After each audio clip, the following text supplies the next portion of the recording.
नमस्कार. प्रत्येक मुलामध्ये ना एक खास असं बीज दडलेलं असतं, जे फक्त योग्य वेळेची वाट पाहत आहे फुलण्यासाठी. चला तर आज आपण मुलांमधल्या ह्याच देवदत्त प्रतिभेबद्दल बोलूया आणि हो, तिला ओळखायचं कसं हेही समजून घेऊया. खरंय. किती शक्तिशाली आणि सकारात्मक विचार आहे हा, नाही का? ह्याच विचाराला सोबत घेऊन आपण पुढे जाऊया. चला तर मग सुरुवात करूया आणि सगळ्यात आधी हे जाणून घेऊया की ही देवदत्त प्रतिभा म्हणजे नेमकं काय असतं.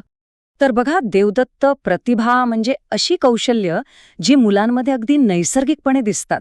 म्हणजे त्यासाठी खूप काही कष्ट घ्यावे लागत नाहीत. उन्नती इतकी सहज आणि वेगाने विकसित होतात की असं वाटतं, अरे वाह, ही गोष्ट तर जणू यांच्यासाठीच बनली आहे.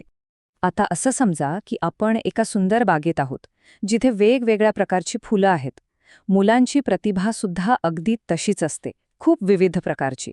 चला, यातले काही मुख्य प्रकार पाहूया. काही मुलं असतात जी सतत का आणि कसं असे प्रश्न विचारत राहतात. कोणतंही कोडं पटकन सोडवतात किंवा गणित आणि विज्ञान यांसारख्या विषयांमध्ये त्यांची आवड आणि गती दोन्ही जबरदस्त असते. हीच आहे त्यांची बौद्धिक प्रतिभा. मग काही मुलं अशी असतात जी सतत काहीतरी चित्र काढत असतात, गाणी गुणगुणत असतात किंवा कुठेही नाचायला लागतात. त्यांच्या भावना व्यक्त करण्याची पद्धतच इतकी क्रिएटिव्ह असते. यालाच आपण कलात्मक प्रतिभा म्हणतो. काही मुलांकडे तर जणू शब्दांचा खजिनाच असतो. त्यांना वाचायला खूप आवडतं आणि ते आपल्या बोलण्याने गोष्टी सांगून इतरांना अगदी खिळून ठेवू शकतात. ही आहे त्यांची भाषिक प्रतिभा. आणि मग येतात ती मुलं जी मैदानावर गेली की जणू जिवंत होतात.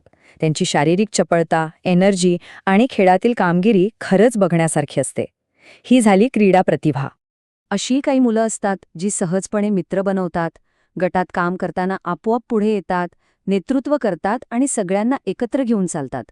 त्यांच्यात हे सामाजिक आणि नेतृत्व गुण अगदी नैसर्गिकरित्या असतात. आणि अर्थातच आजच्या काळात आपल्याला अशी मुलं हमखास दिसतात जी मोबाईल किंवा कॉम्प्युटर अगदी सहजपणे हाताळतात.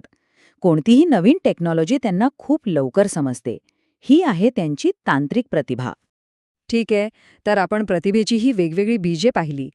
पण आता सगळ्यात महत्त्वाचा प्रश्न येतो, या बीजाला फुटलेला तो पहिला कोंब, तो नेमका ओळखायचा कसा? हे ओळखण्याचे मार्ग खरं तर खूप सोपे आहेत. फक्त 4 गोष्टींकडे लक्ष द्या. 1. मुलं कोणत्या गोष्टीत अगदी मनापासून रस घेतात. 2. असं कोणतं काम आहे जे ते पुन्हा पुन्हा आणि तेही आनंदाने करतात. 3. शाळेतल्या शिक्षकांशी बोलून बघा त्यांचं काय म्हणणं आहे. आणि 4. सगळ्यात महत्त्वाचं, ते जे प्रश्न विचारतात ना, त्यांची जी उत्सुकता असते त्याकडे कधीही दुर्लक्ष करू नका. चला, प्रतिभेचा कोंब तर आपण ओळखला. आता त्याला खत पाणी घालून त्याचं संगोपन करून त्याला वाढवायचं कसं हे पाहूया. यातली सगळ्यात पहिली आणि महत्त्वाची गोष्ट म्हणजे घरात एक सकारात्मक आणि प्रोत्साहन देणारं वातावरण तयार करणं. पण एक गोष्ट लक्षात ठेवा, प्रोत्साहन देणं आणि दडपण आणणं यात खूप मोठा फरक आहे. आपल्या अपेक्षांचं ओझं मुलांवर कधीच टाकू नये. मुलांनी मिळवलेल्या लहान सहान यशाचंही मनापासून कौतुक करा, पण त्यांची तुलना ती मात्र कधीही कुणाशीही करू नका. कारण गुलाबाची तुलना सूर्यफुलाशी करण्यात काय अर्थ आहे? दोन्ही आपापल्या जागी तितकीच सुंदर असतात. यासोबतच सरावासाठी संधी निर्माण करून द्या, जसं की काही वर्कशॉप्स किंवा क्लासेस.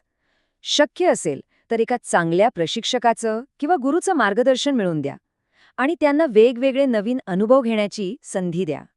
चला, आता या प्रवासाच्या शेवटी एका चांगल्या माळ्याप्रमाणे काही महत्त्वाचे सिद्धांत समजून घेऊया, जे प्रत्येकाने कायम लक्षात ठेवायला हवेत. ही एक गोष्ट नेहमी लक्षात ठेवा, प्रत्येक मुलाचा प्रवास हा त्याचा स्वतःचा असतो, तो वेगळा असतो. त्यांचं फुलण्याचं वेळापत्रकही त्यांचंच असतं. त्यामुळे कोणतीही घाई किंवा तुलना अजिबात नको. आणि हे किती सुंदर आहे. अपयश म्हणजे एखादं सुकलेलं फूल नव्हे, तर ते एक असं खत आहे जे जमिनीला भविष्यातल्या वाढीसाठी अधिक सुपीक बनवतं. म्हणून अपयशाला शिकण्याची संधी मानलं पाहिजे. तर या सगळ्याचा सार हाच आहे की मुलांमधील त्या देवदत्त प्रतिभेला जर योग्य मार्गदर्शन, पुरेसा सराव आणि खऱ्या अर्थाने प्रोत्साहनाची जोड मिळाली, तर ती नक्कीच उजळून निघते आणि त्यांचं भविष्य उज्ज्वल करते.